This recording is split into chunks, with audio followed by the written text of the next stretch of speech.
Okay, that was something. Welcome into the PHNX Rising. Feels like Rising's attack, doesn't it? Yeah, wow. it was those days. Pretty lackluster. One of those days. Oh boy, got to bring the energy because sure as heck this club didn't do it tonight. Welcome into the PHNX Rising post-game show. Appreciate everyone joining us here. Phoenix Rising, they actually got a point from this match, believe it or not, based off of how they played. Yes, Owain with big eyeballs bulging out. It is a 0-0 match. Sees Phoenix Rising take a point at Cashman Field. Phoenix Rising, one of those matches where, Owain, I love the old adage that you got to shoot to score. This team didn't really want to do that whatsoever. Rocco Rios Novo had a good handful of saves, and here we are. We find ourselves with 1 point off of a match that, well, you were there for that. That was something. That was 90 minutes of football, apparently. I don't even know where to begin. Yeah. I really don't. I mean, the first half, I know one of the big problems, and one of the big problems was just the fact that this team was absolutely shocking in the final third at managing to maintain the ball. To the point where I just don't know how you fix it. I mean, like the second half a little bit better. There was 62.2% passing accuracy in the final third. Well done, boys. Well done. That was up from, what was it in the first half? 59.5. So it was getting closer, but there was a time relatively late in that half, and it was right at 50%. Yeah. Okay. I just don't know how you compare that, right? So Rising overall 60.9% passing accuracy in the final third. With a Vegas Light, this is 82.7%. Rising only had 70% passing accuracy in the opposition half all game. I'm almost tearing my hair out watching some of this. I was at a point whereby even just trying to focus on the second half was a struggle. We're too busy looking at the person next to me in the press box trying to eat pizza with a spoon, which we got to get a bit of positivity in here somehow. Spoon pizza is going to be the spoon pizza, more bite than Rising's attack, man.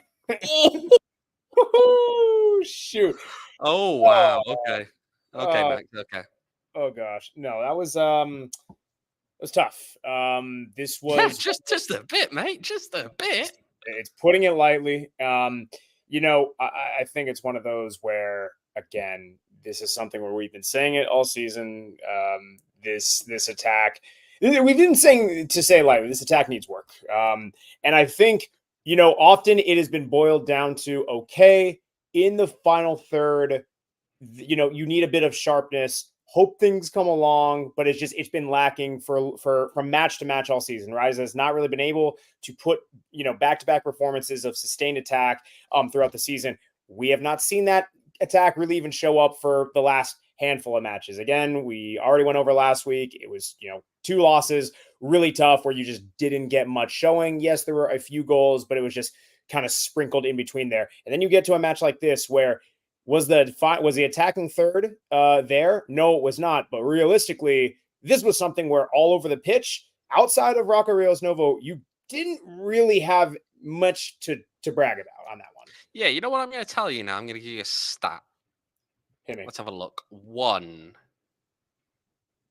2, 3, 4, and 5. How many substitutes did Rising make? How many subs did Rising make? Was it just 2? No, you know the number. It's 5. Oh, yeah. How many times did the substituted player that came on have an average position that was deeper than the player that they replaced? Deeper than they replaced. All 5. I was going to say probably Every all. single sub. Every single sub had an average position that was deeper than the player they replaced. Just to add that in there. Yeah. I mean, it kind of goes along with the general trend of the second half was almost a crime against football. It felt at times in terms of their ability to actually create anything, which it felt like practically zero. Yeah. Wow. I mean, and we kind of talked about, I think, some of this at half time. We were looking at heat maps, we were looking at chalkboards and passing maps and all of that kind of good stuff, and just saying, where is anything anywhere near the penalty area? Because there just isn't. There was no real ability to threaten the opposition penalty area. I'm almost at a loss, to be honest, coming out of this game as to quite what. I mean, yes, this team was hesitant. I agree with that. With Pogba there. I'll also add that some of the comments that Danny made was he wondered if maybe this team was a little bit, they slowed the game down a little bit more, that maybe it would have been more favourable for them, which I'm sure is going to get a very reasoned and calm response from the chat as that one comes up. Yes. The chat is calm and reasonable. You'll hear more of those later on as we go through this. Obviously, we will have some clips from Danny to play. The full Danny interview will, of course, go out on Twitter, PHNX__rising. You will get the full post-game interview that I did with him, which I will put it out there quite bluntly now, was probably the most critical interview that I have done with Danny. I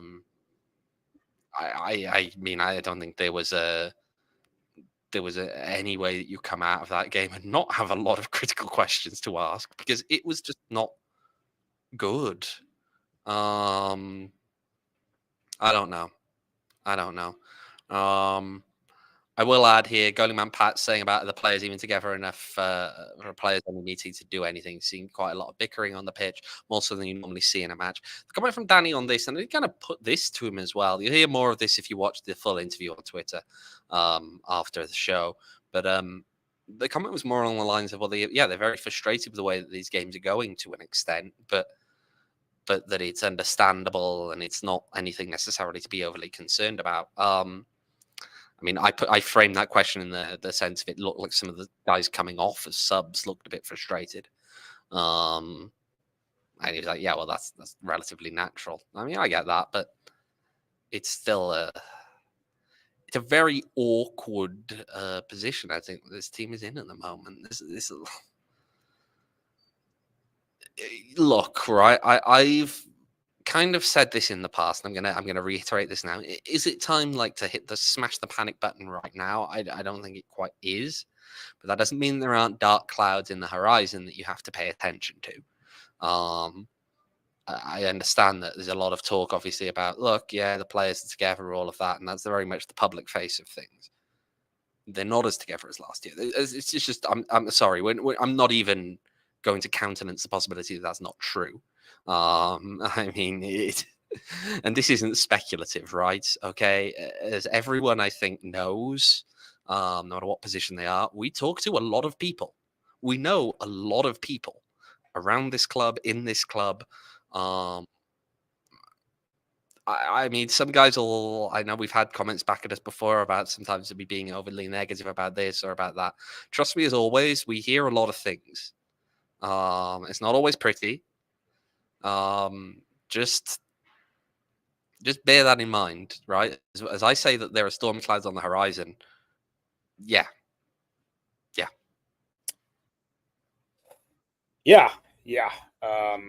The darkest I've been all season. And look, you can still avert it. I'm not pretending like this is some kind of oh my gosh, this team is in such a terrible hole. There's no way they'll possibly get out of things. And the results have been broadly okay. But you still have to be very, very careful. And I understand here, and I say this, I see recent brings up a very valid point in the chat that if this team drops points versus OC, El Paso becomes must win. How did El Paso do today, by the way, Max? Do you have that? I can look it up. I can look it up as we're going on. Goodness, man. They lost, by the way, to Birmingham Legion at home. To Scott's comment, storm clouds for who? I just think the team in general at this minute, okay, they're not in... I'm just going to leave it at that. The team in general. Boy. Yep. Yeah, I mean, listen, it stands to reason for many reasons, right? It's always better being chaser than JC when you're talking about winning gold within this USL Championship. There's number of players, key guys out. And gone from last season. There's a lot of things that you can say, but it's again this team. This team has a lot of pieces that are good from this team, right? We're not gonna to what Owen's saying, this is not a team that's devoid of talent or guys who cannot compete or who cannot string something together. I think again, even though the team has its flaws, of course, and I think we've addressed a lot of those yes, from the start of this season. yes, We've mentioned them, we've brought them up, we've discussed them. There are flaws on this team. Let's be clear about that. This no isn't a doubt, perfect team not far from by any stretch of the imagination. yes. But could they be better than I think what we've seen tonight? Absolutely, they could. Yes, and it's where we go back to again, and we're not going to beat this dead horse. But again, the margins of error when you don't have an attack that is consistently producing goals, yes, but even just the threat of the attack, your margins for error, where you have a very solid goalkeeper, a pretty solid back line, and a more than serviceable midfield in most matches, it just makes the margin for error for just everyone. It's very tough. That's just plain simple. That's how it is. I do just want to very quickly just shout out everyone in chat, right? You guys are joining us after a very tough outing. ADAZ, Going Man Pat, Fat Kid, Andrew Dang, Albert, Pog, Ryballs, Reese, of course, Salaki, BJ, D Goalie Man Pat, Daniel Barry, everyone. You guys, appreciate you guys joining us. Scott S, everyone. John McPherson, nothing cohesive forward in this team's play, and there hasn't been all season. Actually, Damon, if you don't mind, we do have a graphic. Owen, you were talking about, hey, successive passes, and is this team kind of getting stuff going in the final third? It seems like they weren't doing some of those movements in the box. About to get the passing chart. You have a passing graphic. Let's look at that. For those of you who are looking on screen, the attack is flowing from right to left, and I think Phoenix Rising may be allergic to the 18-yard box in this match. I'm what am I looking at here? Right? I don't see know. A massive gaping hole. It feels like I'm looking at an arrow, and the arrow is pointing towards Rising's own goal at this point. There's nothing. There's so little in the box is pretty much, right? No, seriously now. And I'll describe this for anyone who is not obviously able to see this themselves. If you took the center circle, right? So the 20 yards that mark the middle of the field effectively, extend that all the way down to the goal line, and look from the furthest point of the center circle towards the opposition goal all the way through to the goal. And so you look at that middle bit, there's nothing there. There's next to nothing there. There are a handful. I could count probably on one hand the number of either end points or start points of passes in that area. How on earth are you going to do anything if you just have nothing, quite frankly, in the middle of the park in the attacking half? I understand this team likes to use the wings on time, but the crosses haven't exactly been the most threatening you've seen in your lives. And how many successful crosses do you see on this map? So what you see on here, there's one ball in, and that was from a free kick. I see it from Fede, right? That he crossed it in. It did meet a head. And the second player wasn't there to get it. But the crossing isn't really working. And yet there's nothing whatsoever successfully going up the middle in the opposition half. What am I looking at, Max? Just please, just explain this to me, because I don't know what I'm looking at right now. Yeah, for those of you who are listening, or who are going to be listening to this on audio, Rising was allergic to the 18-yard box. Really, next to no passes in there, really no touches in the final third. And, we'll say I believe that was pulled around the 75th minute or so. But even still, it's just one of those matches. It was just absolutely tough. We have... I didn't go a whole lot after that point, mate. So, it's probably not updated by March. And that's a very, very good point. There is a lot to get into. But you know what? We're going to quench our thirst very quickly with Cirque K. Cirque K, shout them out. Guys, we titled this thumbnail The Hangover. And, it's a movie. Vegas. There we go. We might be feeling a little hungover. You're bringing up a movie, Max. That feels like a free ad. Don't do that. Don't do that. Movies aren't ads. Anyway, this match might be giving you a hangover. You might be drunk from this match. You might be drunk after this match. Looking at maybe You might some want to people be drunk after this match. might be one of the. You might, yeah. 100%. Well, if you are going to check out Circle K, they have a variety of options. If you're 21 years old, or of course to purchase maybe some liquor, some beer. They got that ice cold stuff, but of course they have the Polar Pop. They have delicious Polar Pop. Get it for 79 cents to help cure said hangover. Again, 79 cents. Pretty much at all participating locations, right? Great. They have those electric light beverages that can help stave off that hangover. Again, go to your nearest Circle K, get a 79% Polar Pop, 69 cents. Very nice deal for Inner Circle members. Again, download the Circle K app, opt into the Inner Circle program, and again, get that 79-cent Polar Pop, again, 69 cents for Inner Circle members. Terms and conditions do apply at participating locations. Also, maybe you're not doing the hangover route. That's totally fine. Maybe you're not getting boozed up. And again, 20 years or older, I totally get that. I recommend our friends at OGs if that's more of your party of choice. If you are 21 years plus, you can check them out. They have all the delicious things, whether you want to maybe try to party, get a little sativa in you, or would you believe, Max, that yesterday before when I was planning and packing stuff ready for the bus, I did get a text saying, "Is Max bringing OGs on the bus?" And people wanted them, Max. There's a desire to grab some OGs, and to be frank, after watching a game like this, maybe that's not a bad call at all. There is a yearning for OGs. Yes, they are, of course, Arizona Scratchman Gummy. Seeing Damon in the chat. There's no OGs in Jersey. After watching this game, Max, are you getting ready to reach for the big OGs? I mean, buddy, it's that indica. Yeah. Darn good. Yes, check out our friends at OG's Brand on socials at OG's Brands. Find them online at ogsbrands.com to look them up at a dispensary near you. Of course, you must be 20 years or older to enjoy responsibly. All righty. So look, we talked a bit about just the high arching strokes of this match, and I really don't want to dive into it further. But you know what? All right, you're gonna let me toss. You got me tossed now, ready? Well, I do want to indulge producer Damon. He did make these lovely graphics. Let's look at by the numbers. Let's unearth this hellhole that was some of this match. Phoenix Rising. It is it's of course brought to you by our friends at Arizona Financial Credit Union, Arizona's #1 credit union by Forbes. All right, shots. 9 shots for Phoenix Rising, 23 for Las Vegas. Shots on goal, 3 for Rising, 10 for Vegas. Second half was brutal. On possession, 46. Just a bit. Yep, 46 possession for Phoenix Rising, 54% for Las Vegas Lights. And, we did not go with the XG. We instead went with the lovely fouls, 8 fouls for Phoenix Rising and 2 for Las Vegas Lights. And really, I just not even worth highlighting the second half because, poor. Very poor. Why didn't you go with the XG, Max? Would it potentially be because Las Vegas Lights XG was 2.21 and Rising's was 0.72? Don't like that.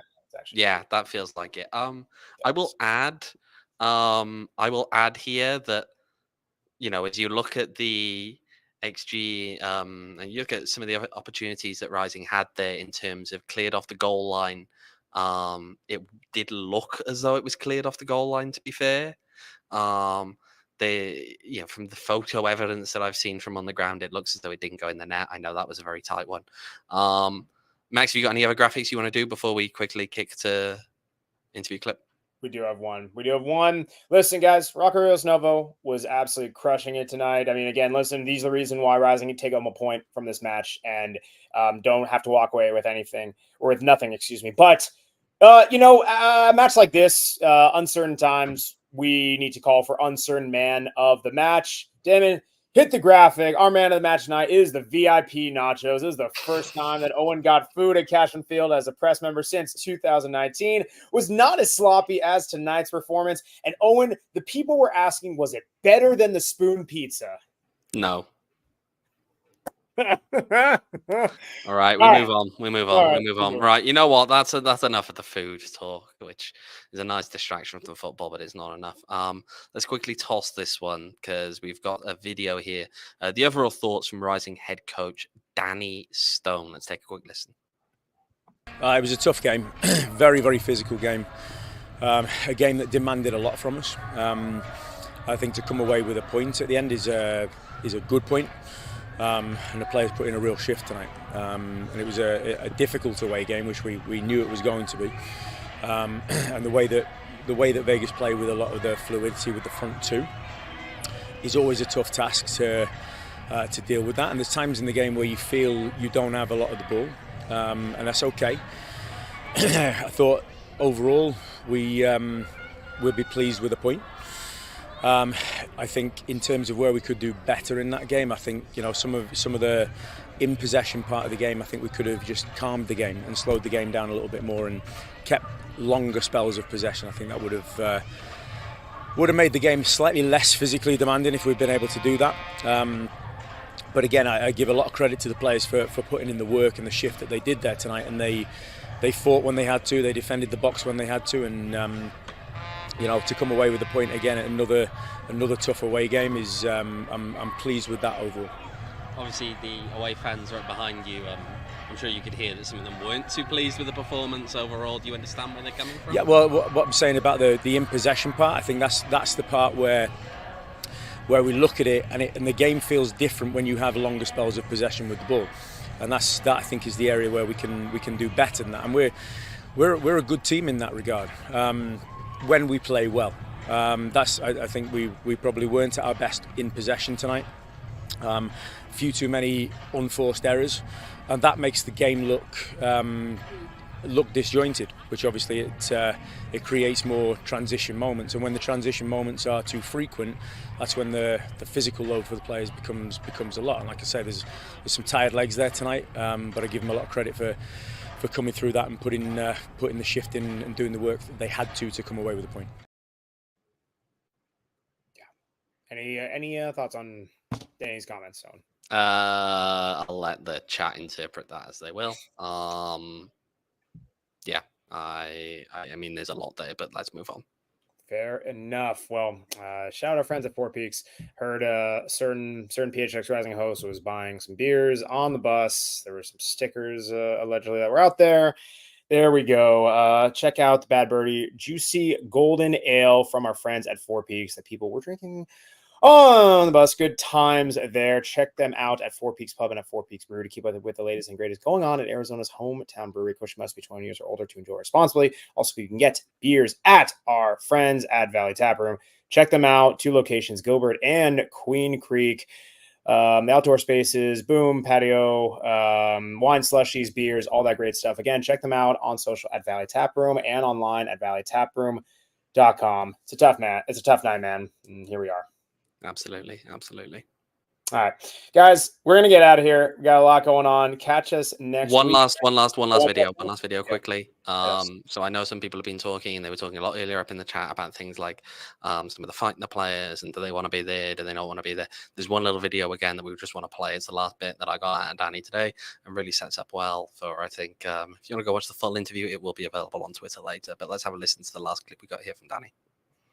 Obviously, it wasn't really a secret here that last year, obviously, the halftime team talk was a little bit animated, let's put it that way. And, a lot of what we hear from you, obviously, is positive, and it's week in, week out, it's positivity in this. But is there a place maybe for a little bit more, maybe of a need to try and light a bit more fire under some of these boys? Or? Well, listen, we have plenty of conversations between ourselves in the dressing room and training and match days, and a lot of that obviously rightly stays inside the locker room. And so that, whether it's players pushing themselves or coaches pushing players, a lot of that stuff happens as a natural thing in moments. And of course there's moments of that. It just maybe is not something always that is of course outwardly prevalent and needs to go outside of the locker room too much at all.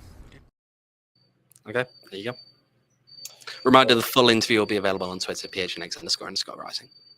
And that's exactly where we'll leave you guys. Right. I appreciate everyone joining us on tonight's PHNX Rising post-game show. Of course, as Owen mentioned, you could follow us on Twitter. You will see that full interview with Danny Stone. And for all the updates, follow us on Twitter at PHNX__rising.